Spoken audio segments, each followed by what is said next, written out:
estesias. Hablábamos allá que las estesias es un tipo de sensibilidad dado principalmente por los órganos de los sentidos. Hablábamos ayer, por ejemplo, la visión como función, la audición como función, ¿cierto? Y pues que para que esa función se pueda ejecutar, se pueda llevar a cabo, pues se requiere de una serie de órganos que faciliten esa función. Entonces ayer, por ejemplo, vimos lo que era la órbita, el globo ocular y los anexos. Vimos en la parte del aparato estatoacústico, el oído externo, medio interno.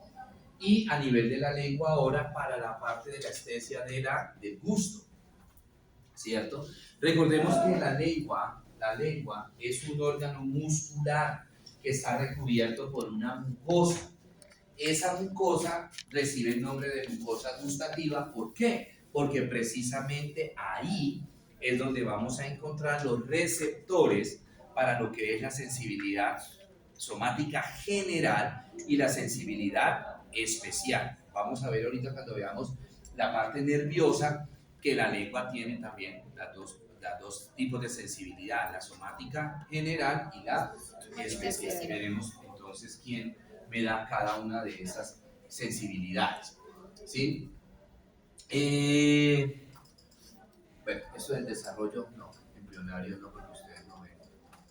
Bueno, la lengua presenta dos partes, dos segmentos grandes, una que se llama el dorso de la lengua, que es la que nosotros cuando abrimos la boca, sacamos la lengua, es esa parte superior que nosotros vemos de la lengua, y la parte inferior que corresponde a lo que es la raíz de la lengua.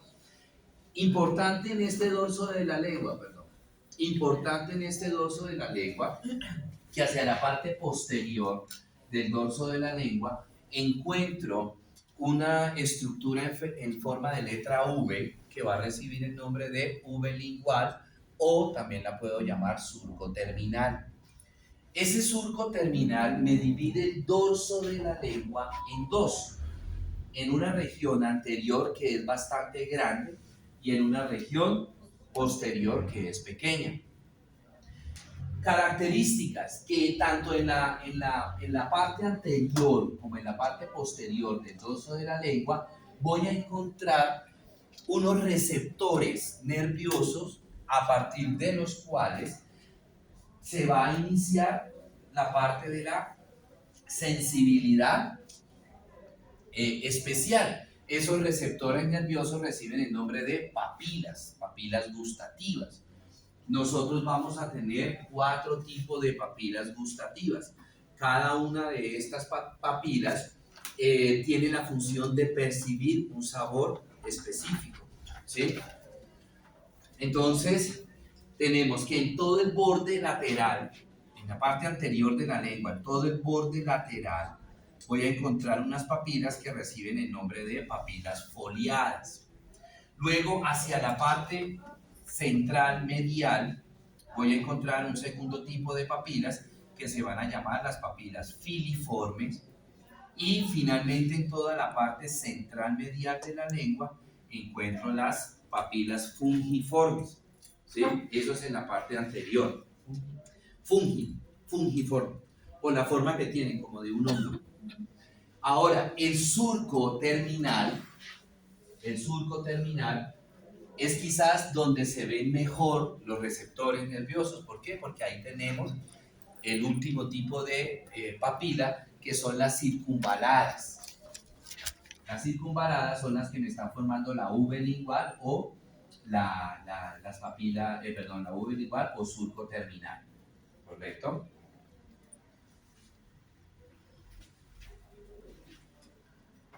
Ok. Tenemos las papilas circunvaladas, que ya hablamos de ellas, las foliadas, las filiformes y las fungiformes. Nuevamente tenemos la imagen acá. Ok. Hacia la parte posterior de la lengua, ¿sí? El tercio posterior de la lengua, me lo delimita, me lo enmarca la presencia de las tonsilas, que son llamadas también las amígdalas. ¿Qué tipo de amígdalas son las que me delimitan la parte posterior? Las amígdalas faringias o amígdalas palatinas. que es cuando nosotros abrimos la boca, allá nos vemos las amígdalas, ¿cierto? Esas amígdalas van a estar delimitadas o van a estar ubicadas dentro de una fosa, que esa fosa se va a llamar la fosita tonsilar. ¿Sí? Si ustedes escuchan la palabra tonsila, recuerde que está haciendo referencia a las amígdalas, tonsilas o amígdalas. ¿Sí? Esa fosita tonsilar está delimitada por dos pilares. ¿Sí?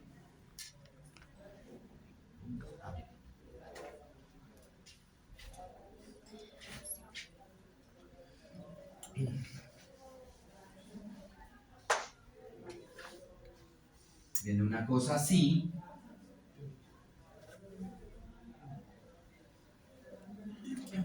Y viene otra cosa así. Y en medio de estos dos pilares es donde se encuentra la tonsila, la amígdala. ¿Sí? Esos pilares son el pilar anterior y el pilar posterior del velo del paladar. El pilar anterior me lo forma un músculo extrínseco de la lengua que se va a llamar el músculo pálato-gloso. El pilar anterior me lo forma el músculo pálato-gloso. Pálato porque se va a originar en el palatino, en el hueso palatino, y gloso porque va a terminar en el borde de la lengua, en el borde lateral de la lengua. El sufijo o prefijo, dependiendo. Gloso significa lengua. Y el pilar posterior me lo va a formar otro músculo que se llama el pálato faríngeo. Él no es de la lengua, no es de la lengua. Pálato faríngeo.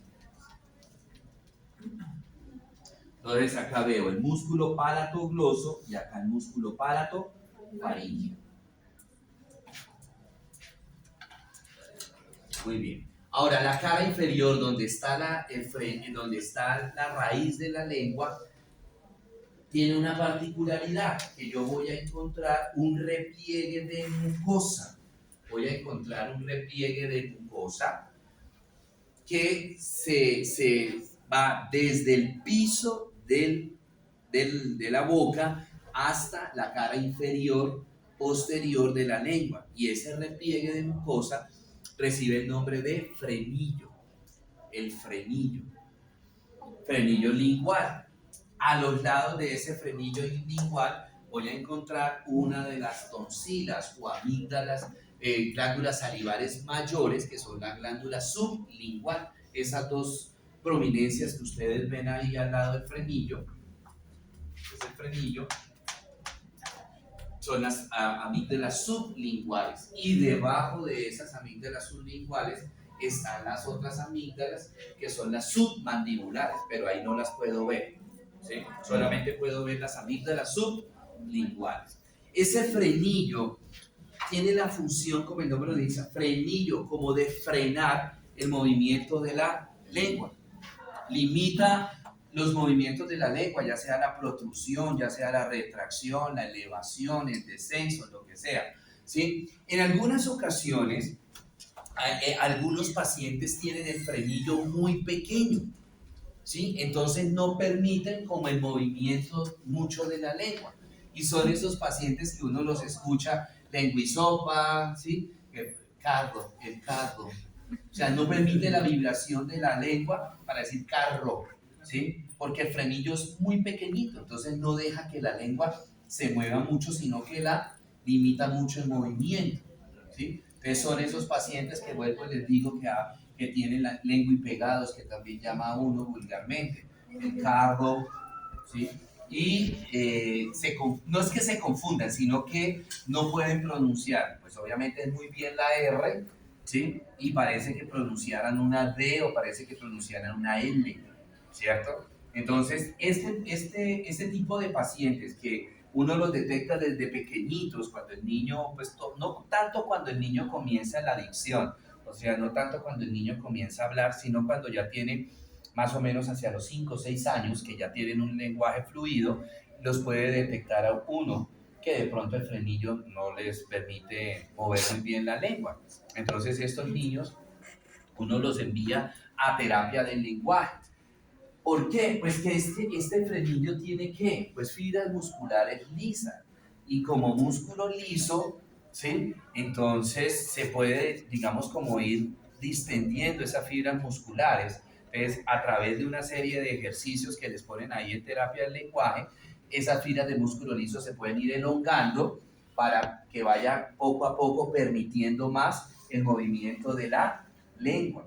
Entonces, ahí los ponen a los niños que palabras que tengan mucho la R, ¿sí? Entonces, ¿cómo se llama eso? No digo que poema, hay unas palabras, R con R cigarro, R con R barril, qué rápido pasan los carros cargados al ferrocarril. Le dicen al niño, entre otros ejercicios, que pronuncie durante el día muchas veces esto. Otras veces le ponen que con un lapicero en la boca empiecen a pronunciar palabras que tengan la letra R, ¿sí? Cosas así por el estilo. Bueno, ¿qué particularidad hay? Que no todos nosotros en el frenillo tenemos la misma cantidad de fibras musculares lisas. Algunas personas tendrán mayor cantidad de fibras musculares lisas, otras menor cantidad, ¿sí? Los que tienen menor cantidad son estos pacientes que tienen este problema de la adicción. En algunas ocasiones la cantidad de fibras musculares es muy mínima, entonces por más de que el niño esté en terapia del lenguaje, entonces no mejoran mucho. Mejoran algo, pero no mejoran lo suficiente como para que tengan una buena adicción o que tengan una adicción normal.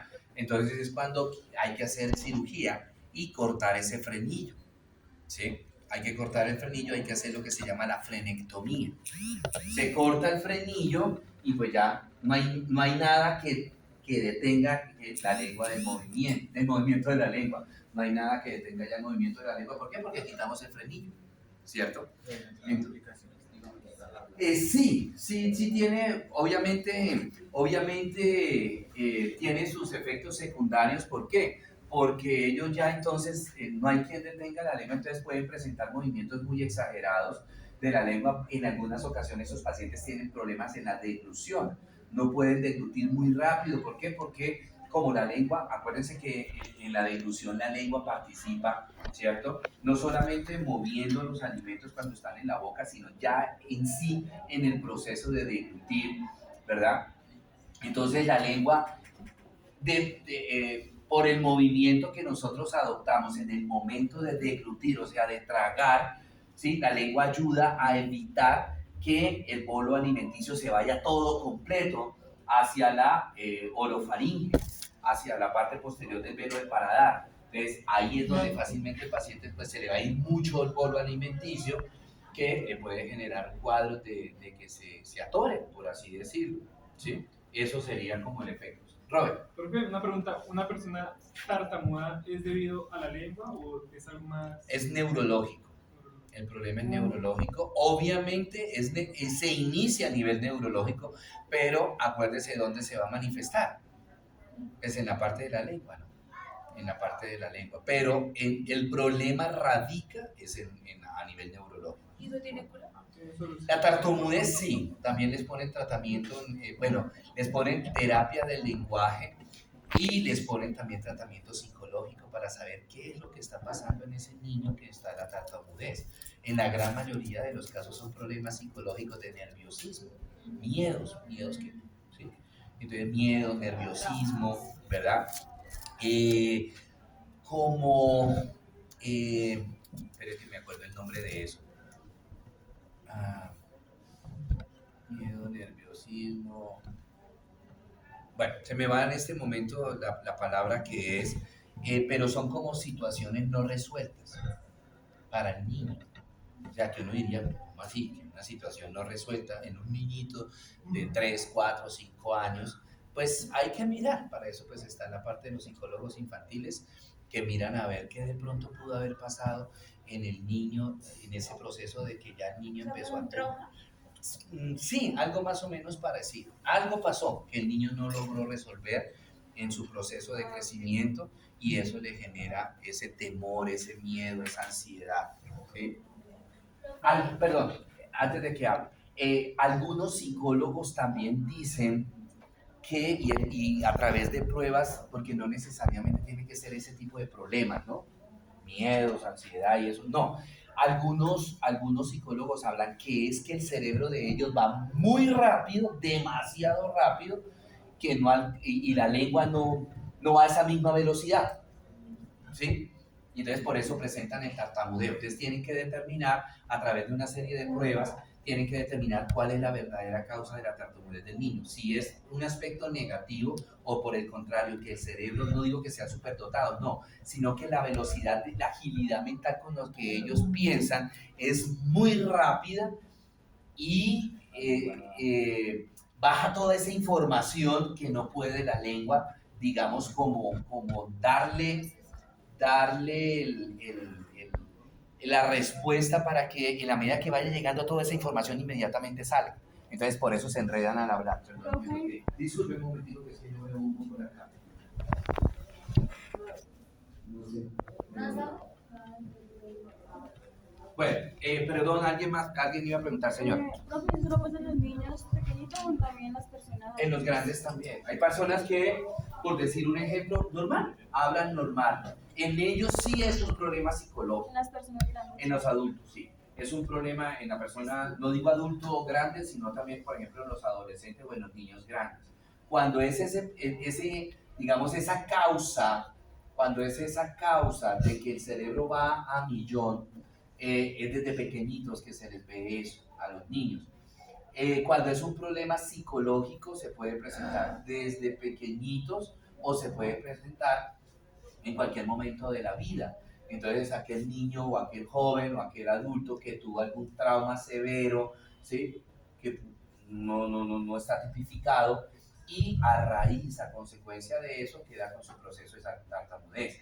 Ahora, también pueden ser causas orgánicas, ¿sí? Que el paciente tenga un trombo, que el paciente tenga una masa que esté comprimiendo en el lóbulo temporal, la parte del habla y la parte en el lóbulo frontal, la parte posterior inferior del lóbulo frontal, que también está lo de la asociación del habla, un derrame cerebral, un trauma encefalocraniano severo, que lesione esas zonas neurológicas, cualquiera de las dos, puede quedar como con secuela en la tartamudez. En algunas ocasiones uno ve pacientes que les dio ACV, un derrame cerebral, que posterior a la recuperación quedan con tartamudez. Entonces también puede ser una causa orgánica. ¿Qué es lo que tienen que identificar? ¿Cuál es la causa de la tartamudez de la persona? Bueno, muy bien. La lengua decía al principio que es un órgano muscular. Vamos a tener unos músculos intrínsecos. Ya sabemos la palabra intrínseca a qué refiere, o sea, que nacen en la lengua y terminan en la lengua. Y vamos a tener unos músculos extrínsecos que en este caso nacen en una parte diferente de la lengua y van a terminar en la lengua. ¿Cuáles son los músculos intrínsecos? Son 4. El músculo longitudinal superior, que es el músculo más superficial. Debajo vienen los músculos transversos. Atravesando los músculos transversos vienen los músculos verticales. Y el más profundo es el músculo longitudinal inferior, ¿sí? Entonces son 4 músculos intrínsecos: longitudinal superior, inferior, transverso y verticales. Ellos son los responsables de la forma que adquiere la lengua dependiendo de lo que estemos haciendo. Son los responsables también del movimiento de la lengua. Entonces tenemos, por ejemplo, los músculos longitudinal superior e inferior tienen la función de deprimir y retraer la lengua, o sea, de llevar la lengua hacia abajo y de llevar la lengua hacia atrás, y también son los responsables de enroscar la lengua. Hacer esto. Trampa, yo no puedo hacer eso. Sí, algunas personas no pueden hacer eso, no quiere decir.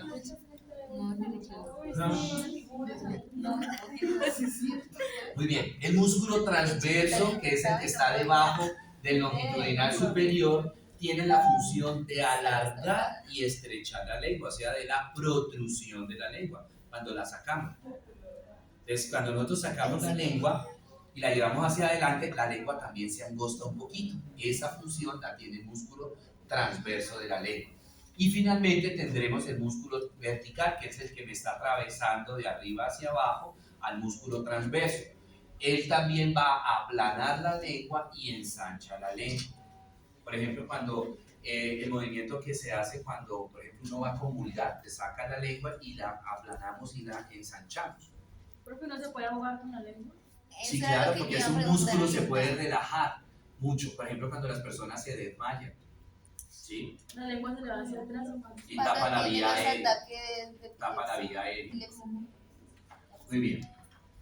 Acá tenemos entonces el músculo oblicuo superior, el longitudinal superior.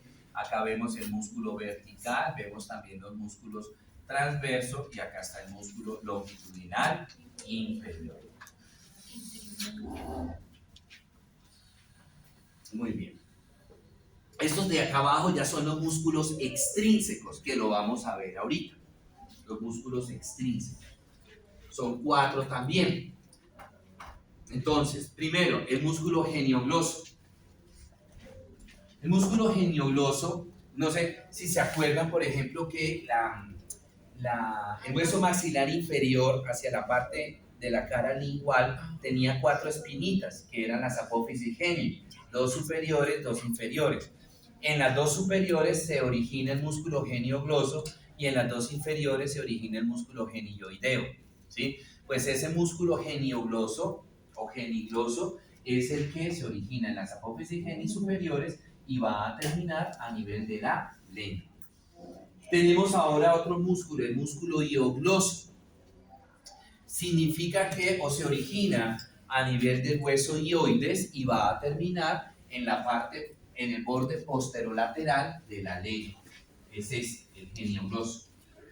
Tenemos ahora el músculo estilogloso, que se va a originar en la apófisis estiloides y va a terminar en la lengua, ¿cierto? Y finalmente el palatogloso, que lo veíamos ahorita, que deforma el pilar anterior de la fosa tonsilar, el palatogloso, que termina en todo el borde, se origina en el hueso palatino y termina en todo el borde lateral de la lengua, palatogloso. ¿Sí? Estos 4 son los músculos extrínsecos de la lengua: geniogloso, hiogloso, palatogloso y estilogloso.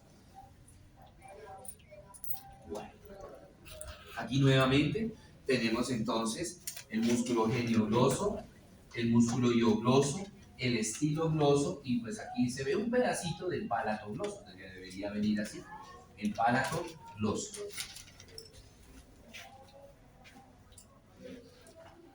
Nuevamente, aquí el bien rojo, el rojo que está fuerte, es el geniogloso, hiogloso, estilogloso y palatogloso. Mire que termina en todo el borde lateral de la lengua, el palatogloso. Bueno, en cuanto a la parte nerviosa, entonces les decía hace un ratico que la lengua tiene receptores nerviosos tanto para la sensibilidad somática general como para la sensibilidad somática especial, ¿sí? Entonces vamos a ver la especial, qué nervio me da la sensibilidad especial. Entonces, en los 2 tercios anteriores, o sea, lo que está por delante de la V lingual, ahí quien se encarga de la sensibilidad especial es el séptimo par, es el séptimo par. Y en toda esa parte anterior de la lengua vamos a encontrar la percepción de los sabores dulce, salado y ácido. Y en el tercio posterior de la lengua, o sea, por detrás de la V lingual, quien me va a dar la sensibilidad especial es el 9º par craneal. Y allí se perciben los sabores amargos. ¿Sí?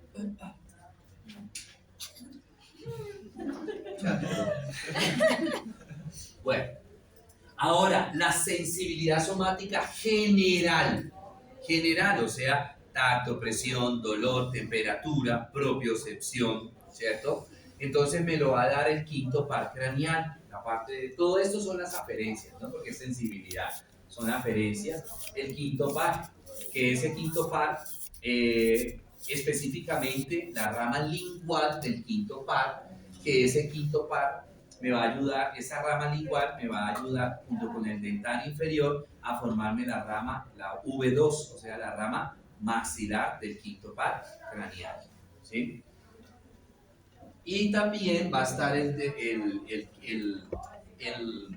la parte de la V3, que es la rama mandibular, ¿sí? Pero en términos generales es quinto par el de la sensibilidad somática general. Ahora, la parte de movimiento de la lengua va a estar dada por el 12º par craneal, que es el hipogloso, y la parte parasimpática va a estar dada por el 10º par craneal. Fíjese qué pocotón de sensibilidad que tiene la lengua. Y no solamente por un solo nervio, o sea, no hablo que tiene mucha sensibilidad la lengua porque es un solo nervio que da muchísimas ramas nerviosas que podría ser, sino que además de que hay muchísimas ramas nerviosas en la lengua, provienen de 5 pares craneales y es un órgano relativamente pequeño, ¿sí? Entonces, acá tenemos en la lengua los 2/3 anteriores, ¿sí? Los 2/3 anteriores, la sensibilidad especial. Entonces tenemos el 7º par craneal, ¿sí? Y el 9º par craneal. La parte de la sensibilidad somática general, el 5º par craneal. La parte de la inervación parasimpática, el 10º par craneal. Y toda la parte motora de la lengua, el 12º par craneal.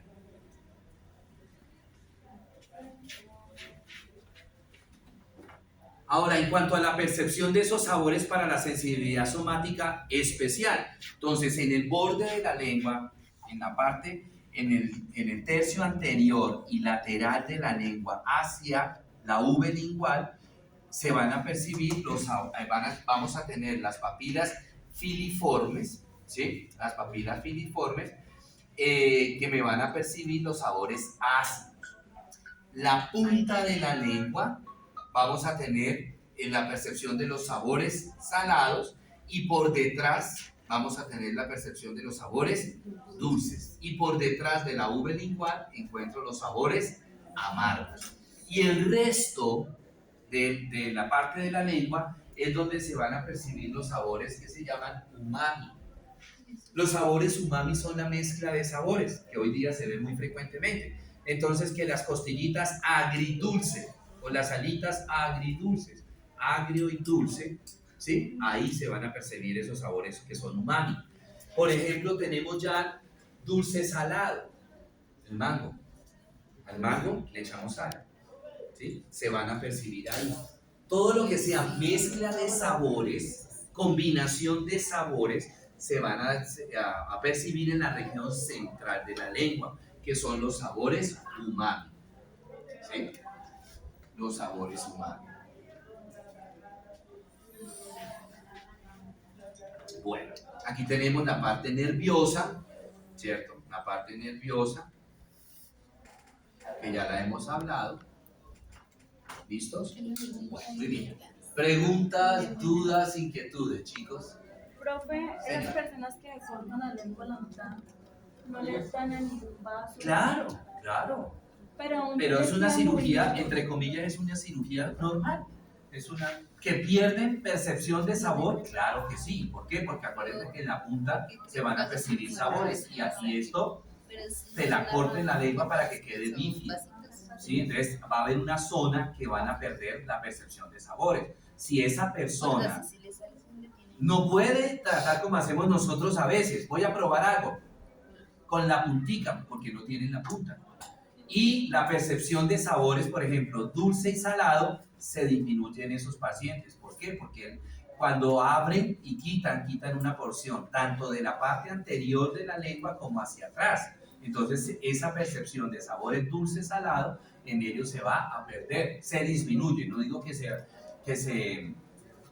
pierda 100%, pero si están comiéndose un helado, pues no van a sentir mucho el sabor de dulce de ese helado. El sabor que si es de arequipe, si es de frutos rojos, si es de vainilla, lo que sea. O si está dulce, o si está insípido. Todo eso lo van a perder. o se les va a disminuir. No, se les disminuye mucho también la parte del salado. ¿Está normal de sal o está bajo en sal o está basado en sal? Ellos van a disminuir esa percepción. Tiene que estar esa vaina resalada, pues, para que ellos digan, uy, está como un poquito saladito. ¿Sí? De repente para nosotros, que si probamos eso, con un poquitico extra de sal, dicen, madre, quedó salado el caldo, la sopa, el huevo, perico, lo que sea, y ellos lo prueban, no, para mí está normal, para mí antes estaba bajo en sal, dirán ellos. ¿Por qué? Porque quité una zona, denervé una zona en donde estaba la parte del nervio, del noveno par, que me quitó esa parte de la sensibilidad, ¿cierto, señores?